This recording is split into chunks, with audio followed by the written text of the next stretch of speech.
देखल जा। आज हम जेकरे बारे में बोले जाता टी उ टॉपिक के हम मतलब उ चीज के टॉपिक ही बनौले बाटी जौने के टॉपिक के नाम आप सब कह सकल जाला मर्चवार किशोरी घटना। जवन की शायद हमार आज उम्र इतना बीत गई जौन भी गुजर 20 साल 25 साल आज हम पहली बार सुना थी कि हमारे मर्चवार में ऐसा घटना घटल। नहीं इससे पहले हम ये सुनी कि क्यों फसरी लगौलीस, क्यों जहर खैलीस, क्यों कचरांग मरी, क्यों डुबकी मरी, सब कुछ सुन ली, लेकिन ऐसा घटना का हम आज तक नहीं सुन रही जवन की आज हम पहली बार सुना थी। जवन की कुछ सुनने पर हमें एकदम शक लगल का, हमें बहुत तगड़ा शक लगल, बहुत तगड़ा दुख भइल कि यदि हमन के संसार में देखे भइल तो जवन की एक हमन के एग्जाम्पल के रूप में ले सकल जाला। जैसे देखल जा हमन की शायद सबके घर में सबके घर बा, यदि घर बा तो हमन के कुछ लगावल जाला जवन की ओकरे विश्वास करे। जैसे हमन के ले सकल जाला ताला, देखल जा ताला जवन भी हो 10 रुपये 20 रुपये 50 रुपये 100 रुपये 200 300 50 रुपये माना जाए, 50 रुपये ताला वाला 50 रुपया ताला लेके ओके ताला मार दिहल जाई तो उ हमन से गद्दारी नहीं करी, उ हमन से गद्दारी नहीं करी। ताला मारल बा 50 रुपये को, लेकिन उ कसली रही। जब हमन क्या खोली तब वो खुली। लेकिन आज कल के कुछ ऐसा लोग हो गए हैं, अच्छी बतावल जा हमन के माई दादा लड़कन की स्कूल पठा दे रहे हैं, स्कूल पठौले 18 घंटा तक घरे रहे, लेकिन 6 घंटा हमन की कब्जे में रहे हैं। अच्छी बतावल जा जब हमन के ऐसा नीच काम कर जाई तो बतावल जा हमन के माई दादा लोग लड़की कैसी स्कूल में पढ़ी हैं और कैसी लड़के पढ़ी हैं। आई संसार जब मर्चवार देश बा कोनो भी देश ये आगे कैसी बढ़ी बतावल जा। हमन के भगवान के रूप के दर्जा दी जाला ना, जब शिक्षा के लोग बांटे हैं तब भगवान के दर्जा दी जाला कि हमन के भगवान के गुरु होगा। गुरु कई सब कहा से मतलब गुरु होगी तो हमन के फर्ज निभावे गई। अभी ना गुरु हो के तो हमन के ऐसा नीच काम कल जा तो ये सुन के बहुत हमें दुखी लगा। और भी आगे आप सब ध्यान से सुनल जाए कि स्किप नहीं करिए, कहाँ इसके में बहुत तगड़ा आवाज में बोले वाला बाटी जो कि आप सब सुन सकल जाला।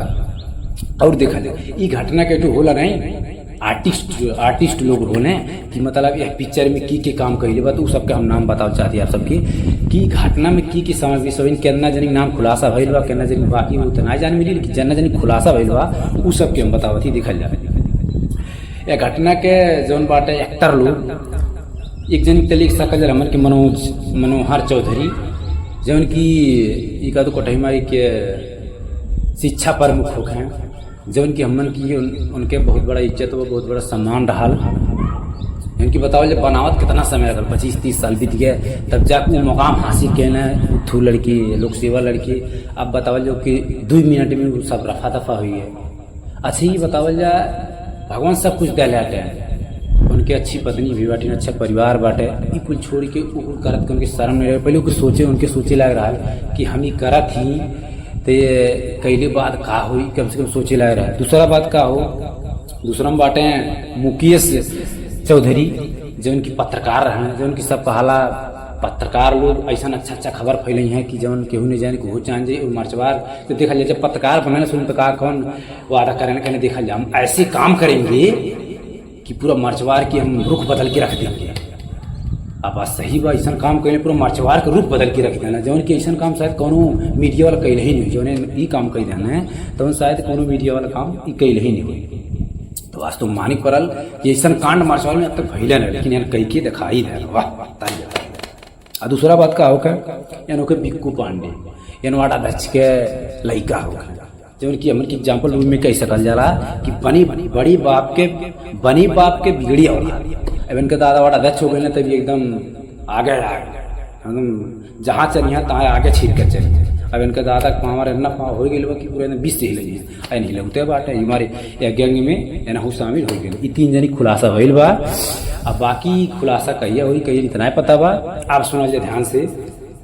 अच्छा ही बतावल जा हमारी मीडिया लोग कहना कौन भी घटना में हम सबसे पहले हाजिर हो जाए। अच्छी बताओ पूरा मीडिया नेपाल में जो बाटे हमारे में कहाँ मीडिया लोग गए ना, मीडिया लोग कहाँ बाटे कहाँ गए आके कम से कम रिपोर्टिंग करे चाहिए ना। हमारे और चौराहा पे कुछ घटना भइल सोलमन में कई बेर आई कई बेर गए माला ना बोल लेकिन आई नहीं, लेकिन यह घटना तो केहू ना अपन न्यूज बनौली सी ऐसा भइल। अच्छा ही बतावल जा आज ते और सुनली में कहा तो किशोरा 16 वर्ष के रानी ना आदो जात के का दो किशोरी रानी अच्छा ही बतावल जा, आज उनकी बेटी संगरी भई वो न किल दौड़ा ताटे बिहान की आपकी भी बेटी संगरी होते मीडिया लोग के कहा थी हम।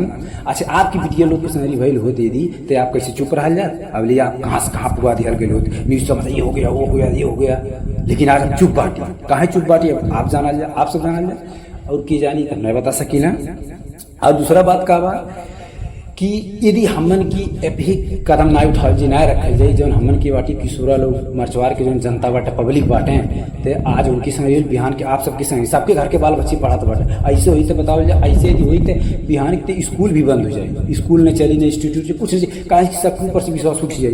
अच्छी बताओ हमन के पढ़ लिख के कहना है पढ़ना है वो अच्छा ज्ञान दिया तो हमन के इसे कर लिए सबके विश्वास उठ जाए, बल्कि बूढ़ा बुजुर्ग लोग के इज्जत भाई इज्जतिए रही और जब पढ़े लिखल और सबके कोनो इज्जत नहीं रही। दूसरा बात का औख है कि अच्छी बताओ हमन के ना वोट दे दिए कल नेता लोग की जिताओ जाला कहाँ गए नेता हो कहना हम जीतेंगे तो ऐसा रुख बदल देंगे विश्व में कोई किसी का देश ऐसा नहीं होगा, कहाँ चलिए हमारे नेता कहाँ बाटी आप सब भाई आवल जा सामने ये सबके कड़स कड़स सजा दिया जाए ऐसे हो जाए इस वही तो नेता बन गए हो गए इच्छा पूरा एकदम आज के आप बीती संग्रह ऐसा भाई लोग तब चुप रह जा अब ले घास टीपो करना गाड़ी तो हेलीकॉप्टर सब दौड़े लगा दुनिया जान गई, लेकिन आज कि वो अनगर के संगरी भइल सिंपल साधारण की आदमी संगरी भइल तो आप सब शांत बाटी। वाह नेपाल की कैसे नेता लोग ताली बहुत बहुत धन्यवाद नेता लोग हमारे मरसवार की।